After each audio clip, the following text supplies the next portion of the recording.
नमस्कार, दृष्टि आईएएस के टुडेज जीके प्रोग्राम में आपका स्वागत है। शुरुआत करते हैं अभ्यास प्रश्न से। प्रश्न था, बोर्नियो, जावा और सुमात्रा किस द्वीप समूह के द्वीप हैं? इंडोनेशिया, मालदीव, मॉरिशस या फिर सेशेल्स? इसका सही जवाब है ऑप्शन ए, इंडोनेशिया। हाल ही में पश्चिमी इंडोनेशिया में 6.9 तीव्रता का भूकंप आया। आपको बता दें कि इंडोनेशिया दक्षिण पूर्व एशिया का सबसे बड़ा देश है। इसकी राजधानी जकार्ता है, जो जावा के उत्तर पश्चिमी तट के पास स्थित है। इसके द्वीपों को सुमात्रा, जावा, बोर्नियो यानी कालीमंतान की दक्षिणी सीमा और सेलेब्स में बांटा जा सकता है, इसलिए विकल्प ए सही है। यह बोर्नियो के उत्तरी भाग में मलेशिया के साथ और न्यू गिनी के केंद्र में पापुआ न्यू गिनी के साथ सीमा साझा करता है। इंडोनेशिया का लगभग 3/4 क्षेत्र सुमात्रा, कालीमंतन और पश्चिमी न्यू गिनी से घिरा हुआ है। तो इस तरह इस प्रश्न का सही जवाब है ऑप्शन ए, इंडोनेशिया। आज के सेशन का पहला प्रश्न है, मौलाना अबुल कलाम आजाद के संबंध में निम्नलिखित कथनों पर विचार कीजिए। 1. वह महात्मा गांधी के नमक सत्याग्रह का हिस्सा थे। 2. उनकी आत्मकथा इंडिया विंस फ्रीडम 1959 में मरणोपरांत प्रकाशित हुई थी। दिए गए कथनों में से कौन सा यहाँ से कथन सही है या फिर हैं? केवल एक, केवल दो, एक और दो दोनों, या फिर ना तो एक और ना ही दो? इसका सही जवाब है ऑप्शन सी, एक और दो दोनों। बीते दिनों स्वतंत्रता सेनानी, विद्वान और प्रख्यात शिक्षाविद अबुल कलाम आजाद की जयंती पर राष्ट्रीय शिक्षा दिवस मनाया गया। अबुल कलाम आजाद 20वीं शताब्दी के पूर्वार्ध में ब्रिटिश शासन के खिलाफ भारतीय स्वतंत्रता आंदोलन के नेताओं में से एक थे। वे 1923 और 1940 से 46 में कांग्रेस पार्टी के अध्यक्ष रहे। उन्होंने महात्मा गांधी के नमक सत्याग्रह में भी हिस्सा लिया था, इसलिए कथन एक सही है। वह किशोरावस्था में ही पत्रकारिता में सक्रिय हो गए थे। उनकी आत्मकथा इंडिया विंस फ्रीडम मरणोपरांत 1959 में प्रकाशित हुई थी, इसलिए कथन दो भी सही है। 1912 में उन्होंने उर्दू भाषा का एक साप्ताहिक अखबार अल हिलाल प्रकाशित करना शुरू किया। तो इस तरह इस प्रश्न का सही जवाब है ऑप्शन सी, एक और दो दोनों। अगला प्रश्न है, पीएम केयर्स फॉर चिल्ड्रन के संदर्भ में दिए गए कथनों पर विचार कीजिए। 1. इसे सामाजिक न्याय मंत्रालय द्वारा लॉन्च किया गया था। 2. इसका उद्देश्य उन बच्चों का समर्थन करना है जिन्होंने कोविड-19 के दौरान माता पिता दोनों को खो दिया है। दिए गए कथनों में से कौन सा यहाँ से कथन सही है या फिर हैं? केवल एक, केवल दो, एक और दो दोनों, या फिर ना तो एक और ना ही दो? इसका सही जवाब है ऑप्शन बी, केवल दो। भारत के प्रधानमंत्री ने उन बच्चों के लिए व्यापक समर्थन की घोषणा की है जिन्होंने अपने माता पिता दोनों को कोविड-19 में खो दिया। प्रधानमंत्री द्वारा 29 मई 2021 को पीएम केयर्स फॉर चिल्ड्रन की शुरुआत की गई थी, इसलिए कथन एक सही नहीं है। इसका उद्देश्य उन बच्चों की सहायता करना है जिन्होंने कोविड-19 के दौरान अपने माता पिता दोनों को खो दिया है। इसके अन्य उद्देश्यों में निरंतर बच्चों की देखभाल व सुरक्षा सुनिश्चित करना और उन्हें 23 वर्ष की आयु तक पहुंचने पर वित्तीय सहायता के साथ आत्मनिर्भर अस्तित्व के लिए तैयार करना है। तो इस तरह इस प्रश्न का सही जवाब है ऑप्शन बी, केवल दो। अगला प्रश्न है, यौन अपराधों से बच्चों का संरक्षण अधिनियम यानी पॉस्को अधिनियम कब लागू हुआ था? 2011, 2012, 2013 या फिर 2014? इसका सही जवाब है ऑप्शन बी, 2012। हाल ही में केरल उच्च न्यायालय ने माना है कि इस्लामिक कानून के तहत हुआ बाल विवाह पॉक्सो अधिनियम से मुक्त नहीं है। यौन अपराधों से बच्चों का संरक्षण अधिनियम 2012 या पॉक्सो अधिनियम एक कानून है जिसका उद्देश्य बच्चों को सभी प्रकार के यौन शोषण से बचाना है। बाल अधिकारों पर कन्वेंशन को संयुक्त राष्ट्र द्वारा 1989 में अपनाया गया था, लेकिन भारत में वर्ष 2012 तक किसी भी कानून के माध्यम से बच्चों के खिलाफ अपराधों का निवारण नहीं किया गया था। इसके बाद वर्ष 2012 में पॉक्सो अधिनियम लागू हुआ था। तो इस तरह इस प्रश्न का सही जवाब है ऑप्शन बी, 2012। अगला प्रश्न है, हाल ही में सुर्खियों में रही 9वीं अनुसूची को किस संविधान संशोधन द्वारा संविधान में जोड़ा गया? पहला, दूसरा, तीसरा या फिर चौथा? इसका सही जवाब है ऑप्शन ए, पहला। हाल ही में झारखंड राज्य में पदों और सेवाओं की रिक्तियों में आरक्षण संशोधन विधेयक 2022 पारित किया गया। इस पर राज्य के मुख्यमंत्री हेमंत सोरेन ने कहा है कि यह अधिनियम संविधान की 9वीं अनुसूची में शामिल होने के बाद लागू होगा। 9वीं अनुसूची में केंद्रीय और राज्य कानूनों की एक सूची है जिन्हें अदालतों में चुनौती नहीं दी जा सकती है। वर्तमान में इसमें 284 ऐसे कानून हैं जो न्यायिक समीक्षा से सुरक्षित हैं। इस अनुसूची के तहत संरक्षित अधिकांश कानून कृषि या भूमि के मुद्दों से संबंधित है। संविधान में इस अनुसूची को प्रथम संविधान संशोधन अधिनियम द्वारा जोड़ा गया था। तो इस तरह इस प्रश्न का सही जवाब है ऑप्शन ए, पहला। अगला प्रश्न है, निम्नलिखित युग्मों पर विचार कीजिए। चंद्र मिशन और अंतरिक्ष agency. 1 Chandrayaan 2 ISRO, 2 Apollo 11 NASA, 3 Artemis 1 JAXA. दिए गए युग्मों में से कौन सा यहाँ से सही सुमेलित है या फिर हैं? केवल एक और 3, केवल 1 और 2 या फिर 1, 2 और 3? इसका सही जवाब है ऑप्शन सी, केवल 1 और 2। हाल ही में भारतीय अंतरिक्ष अनुसंधान संगठन यानी इसरो के अध्यक्ष एस सोमनाथ ने कहा है कि चंद्रयान 3 मिशन कुछ महीनों में चंद्रमा के ऑर्बिट में होगा। आपको बता दें कि चंद्रयान 2 इसरो द्वारा विकसित दूसरा चंद्र अन्वेषण मिशन है।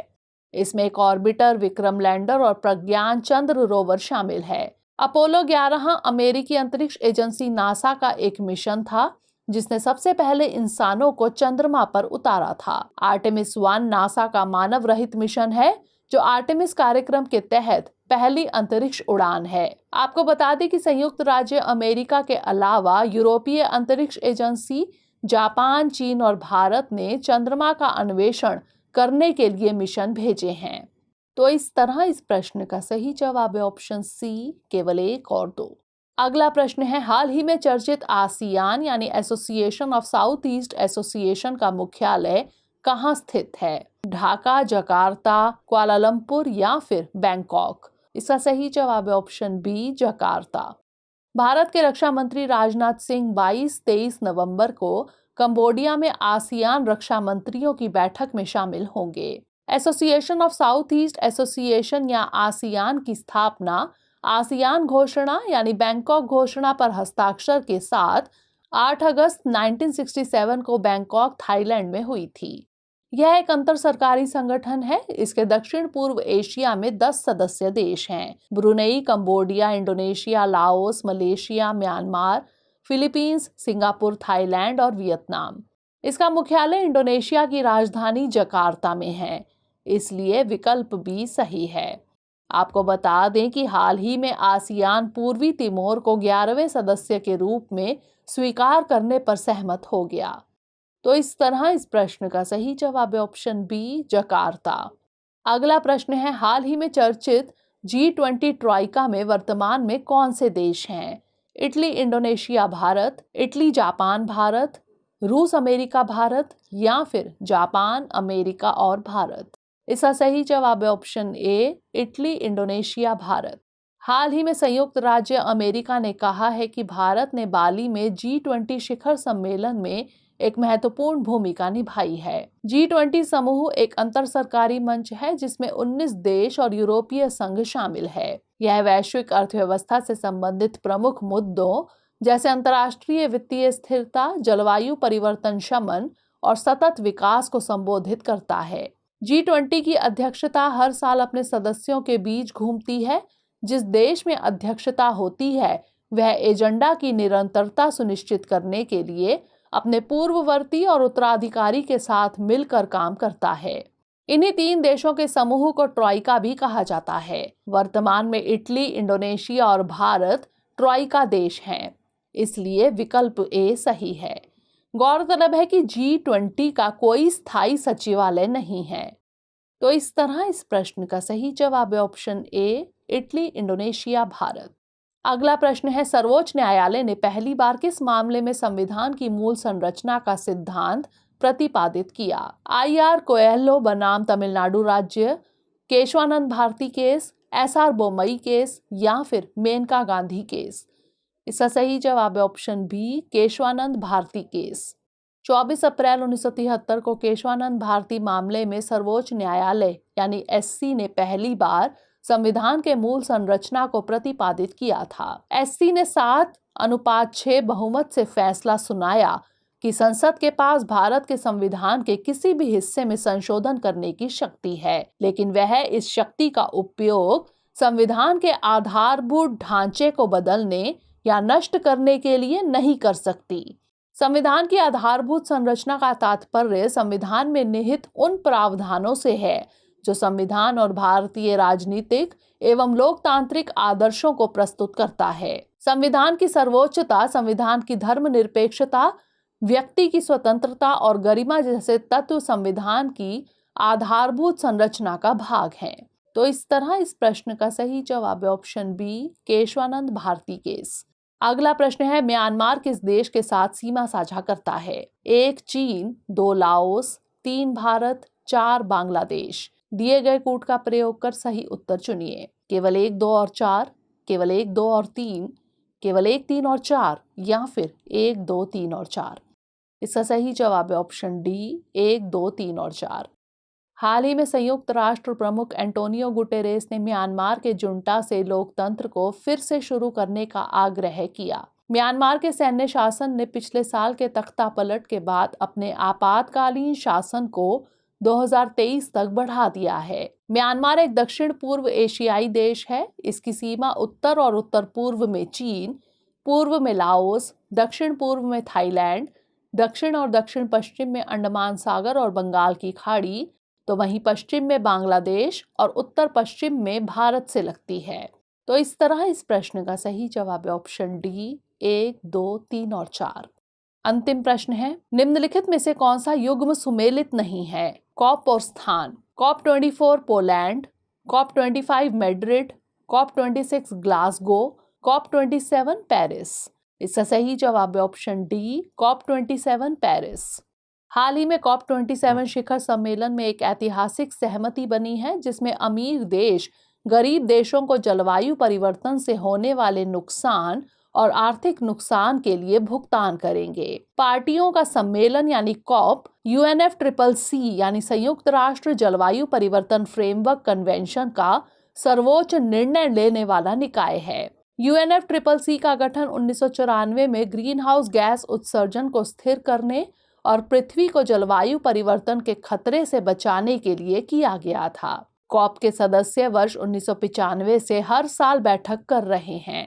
पहला सम्मेलन यानी COP1 1995 में बर्लिन में आयोजित किया गया था। COP24 केटोवाइस पोलैंड में, COP25 Madrid Spain, COP26 Glasgow Scotland, जबकि COP27 का आयोजन हाल ही में शर्म अल शेख मिस्र में हुआ है। तो इस तरह इस प्रश्न का सही जवाब है ऑप्शन डी, COP27 पेरिस। आइए नोट कर लेते हैं आज का अभ्यास प्रश्न। निम्नलिखित में से कौन सा देश आसियान यानी association of south east Asian nation से संबद्ध नहीं है? म्यांमार, इंडोनेशिया, ब्रुनेई या फिर दक्षिण कोरिया? इसका उत्तर हमें कमेंट सेक्शन में जरूर भेजिएगा। अगले सेशन में नए प्रश्नों के साथ मिलेंगे। तब तक के लिए पढ़ते रहिए एंड स्टे मोटिवेटेड।